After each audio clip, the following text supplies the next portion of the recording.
Hi, Tim. I'd like to thank you for joining me today to talk about housing. Firstly, I'd like to acknowledge the traditional owners of the lands that make up the Cowper electorate, the Gumbanya, Dunghutti and Biripi peoples, and pay my respect to their elders past, present and future. And I'd also like to acknowledge how important place is when we're talking about housing. You know, housing is inherently something that has to be somewhere. So firstly, let's talk about the cost of housing. It's no secret that housing prices and rents have been skyrocketing across the electorate and much of Australia. I'm interested to hear your view of the local housing situation and the impact or the potential impacts that a lack of affordable housing has on our workforce and our communities. Housing is certainly one of my main focuses at this election. It is a significant issue for the community. It's a significant issue for business. If business can't get staff because they're living too far away, those staff can't have a stable place and a job. And obviously the transport in between that has also failed us. As someone who's worked in housing, in development control, and I say development control, not the planning system, because I see there isn't planning at the moment for community, it's planning for profit. And I've watched this over 25 years now, build up to a point where our housing in Australia is, I believe it's over 500% higher in terms of its growth over the past 10 years than other comparable areas in the world. I don't see this as a mistake. I see the policy settings have actually increased housing to try and show that the economy is strong in areas that it may not be. This is really important to me as I've seen my family and my friends and the community around us struggle just for the basics of life.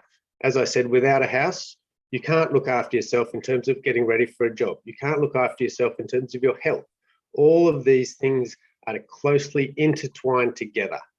And obviously for me, as I opened my campaign in an area that is looking for development in a flood zone, and I thought that was inappropriate, it is a very significant issue. And one of the main issues, as I said, that I know about, and I can use my experience to improve for the community. Our housing price rises have now got to a point where it's so difficult to rent and save for a house. We've trapped a whole generation. So what can we do? And what will I do is the next point. Certainly, we can improve the system for both supply, but we should also focus on the demand side. And there's, with 1 in 10 houses being bought from overseas people, there's many areas that we could actually improve that system to focus and prioritise locals and people in Australia to be able to get to work. Yeah, and following on from what you're saying around the local housing situation and the issues is I guess, what is the role of government, and you specifically if elected, in that housing space? You know, are there local priorities or broader federal initiatives that you would champion? And what's aspirational and what's achievable?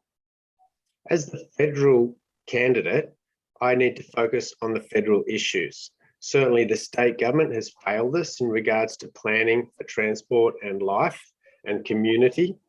And certainly if they continue to put communities at risk by approving areas that are inappropriate and are leading to risk for health, the federal government should lead and put overarching controls in to make sure that all the states and all the territories put life before profit. There's a number of things we need to control at a federal level. So recently, you and I, as taxpayers, have given about $180 billion in a term called funding facility to the 4 major banks at 0.1%. They have lent that to people buying houses. They should have, in my eyes, prioritised businesses so we could have a small business-led recovery. That's one of the sides where the availability of credit have pushed up houses above what is a normal rate.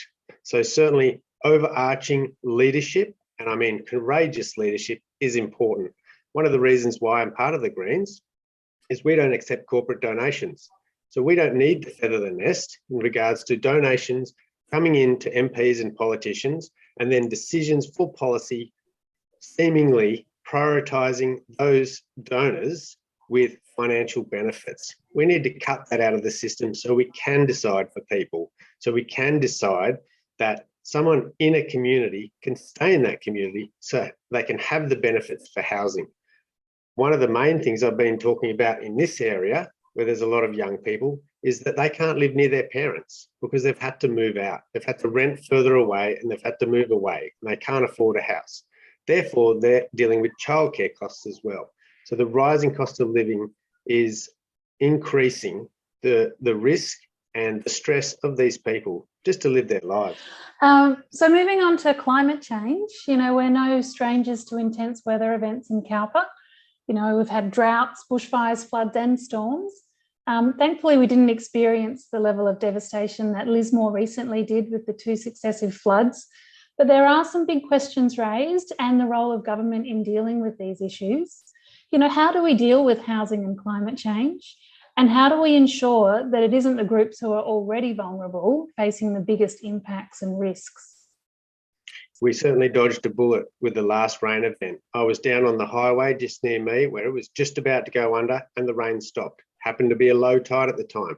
Coffs Harbour dodged a bullet. Nambucca was also very close. They evacuated and thankfully they weren't flooded. So in the future, we can see that this community will be impacted. And as I was talking about before in regards to my release, the Argyle estate is a classic example of that, an example where we have a community that floods regularly today and gets trapped in their homes regularly today, and the state government has actually decreased the amount of assessment for new houses in that area, and they have also proposed that this area will be a medium density zone and increase the number of people in that area. This is inappropriate. I want to look at longer term planning.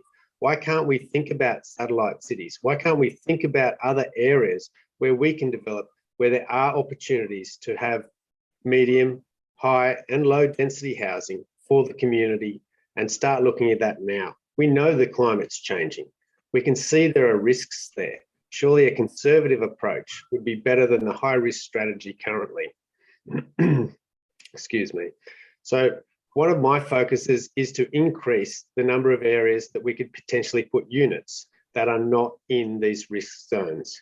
And so we look at the supply side, see if we can increase the options as well. 4-bedroom, 2 garage houses with several bathrooms aren't ideal for everyone. There are single people who have pets and they're really struggling. So we should look at diversifying what we build and encouraging the developers and the builders to be able to build that.